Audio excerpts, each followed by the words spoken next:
Le mois dernier, vous découvriez Blood Hunt, l'événement 2024 publié en 2025 chez Panini Comics, scénarisé par Jed MacKay et dessiné par le fantastique, incroyable, magnifique Pepe Larraz, dessinateur, vous le savez, des X-Men, dessinateur de Big Game, et bientôt le dessinateur de la nouvelle série Amazing Spider-Man qui nous arrive en avril, un premier numéro qui proposait la série principale Blood Hunt, il y a composé de 5 numéros, mais également une sélection de titres qui ont un rapport avec ça. Vous le savez, pour chaque événement, chaque crossover, Marvel Comics édite une série principale et une foultitude de mini-séries à côté avec ce qu'on appelle des tie-in, des épisodes qui sont liés par une histoire, qui ont un rapport de près ou de loin avec l'histoire principale et en tout cas qui affectent le quotidien des héros du reste de l'univers Marvel.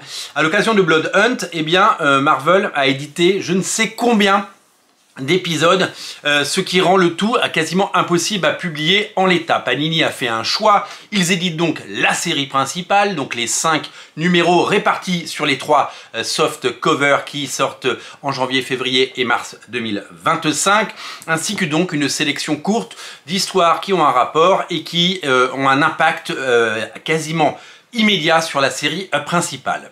Ils l'ont précisé à l'occasion du podcast First Print avec Jean-François Schmitt et Émile sur le bilan 2024 et les perspectives 2025.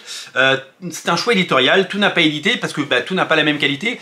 En revanche, ça nous annonce finalement peut-être en fin d'année ou l'année prochaine un énorme Absolute ou peut-être un double Absolute, comme ce fut le cas pour par exemple Absolute Carnage ou King in Black, où on a eu Empire, c'est Empire qui a eu un double, je sais plus, et avec des énormes Absolutes dans lesquels on retrouve tous les épisodes. Pour le coup il y a vraiment tous les épisodes, même des épisodes qui n'avaient jamais été édités ou exploités par ailleurs avant dans d'autres collections, notamment en softcover. Dans ce premier numéro, on avait découvert donc les premiers numéros de Blood Hunt avec la sortie du deuxième que voici, que voilou.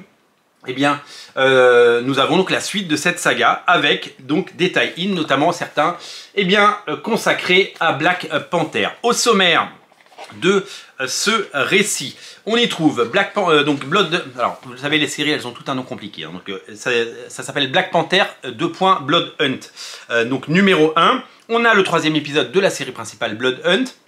On a le 2e épisode de Dracula Blood Hunt, donc c'est Dracula forcément, comme il est question de vampire, il y a Dracula qui est pas loin, personnage vous le savez qui fait partie de l'univers Marvel.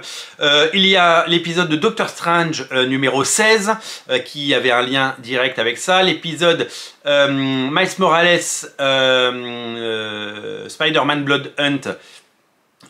C'était l'épisode 21 de Spider-Man Miles Morales, pardon, le numéro 2 de Strange Academy Blood Hunt et le numéro 2 de Black Panther Blood Hunt, avec des artistes comme Farid Karami, qui est un super dessinateur, Pepe Larraz, on l'a dit, Vincenzo Curato, Pascal Ferry, il est toujours là, Brent Peebles ou encore des gens comme Luigi Zagaria. Voilà, énormément de talent. Il y a un dessin que je viens de voir qui me plaisait, que je voulais vous montrer. C'est pas grave, je l'ai perdu.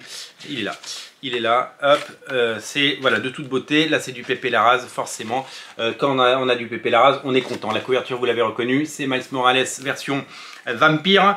Voilà, et beaucoup de dessinateurs talentueux pour cet événement. Ce récit que j'ai dans les mains existe à la fois en soft cover, donc couverture douce, couverture souple, elle est douce, et couverture hardcover, couverture en dur, version collector. Dans la version collector, vous avez un fascicule à côté, vous avez un single issue. Dans ce single issue, vous avez Blood Hunt numéro 1 dans sa version Red Band, vous le savez depuis maintenant un an chez Marvel Comics. Il existe des versions Red Band de certains comics, donc vous avez la version classique qui est dessinée par Pepe Larraz et vous avez la version Red Band qui est dessinée par Pepe Larraz. C'est quoi la différence? Il y a souvent plus de pages, il y a 1 ou 2 pages en plus et il y a des cases qui sont redessinées avec plus de sang et plus de boyaux. La plupart du temps, c'est quelque chose qui fait plaisir à beaucoup de fans et c'est quelque chose qui est également très critiqué. Mais nous vivons dans cette époque où les gens critiquent tout. L'avantage, c'est que on a le choix, les deux existent, donc on peut faire son choix et acheter l'édition qu'on veut. Ça sortira certainement en album, tout comme le Wolverine Revenge, bien entendu. Donc, il n'y aura que 3, et c'est ça l'avantage de ce crossover impactant, qui est très bien, hein, Blood Hunt. Hein. La série principale Blood Hunt, elle est vraiment super. Blood Hunt, c'était une belle réussite, et puis Pepe Lara, c'est toujours bien. Donc il n'y aura que 3 numéros, et donc c'est court, c'est impactant, c'est rapide, moi j'aime bien, ça s'étale pas sur des mois et des mois. Et donc le 3e sortira en mars, et on sera là pour en parler. Blood Hunt numéro 2, c'est celui-là, est disponible chez vos libraires. Pensez à le passer les voir, ça fait plaisir. Et pensez bien sûr à découvrir tout ça. C'est bien sûr, faites travailler votre libraire, quoi. Voilà, passez voir votre libraire. Le début d'année est compliqué pour les libraires chaque année, d'autant plus en 2025. Donc si vous êtes lecteur de ça, eh bien foncez. Merci à tous, merci à vous d'être aussi nombreux à regarder Radio Comics, et n'oubliez pas de vous abonner. Salut!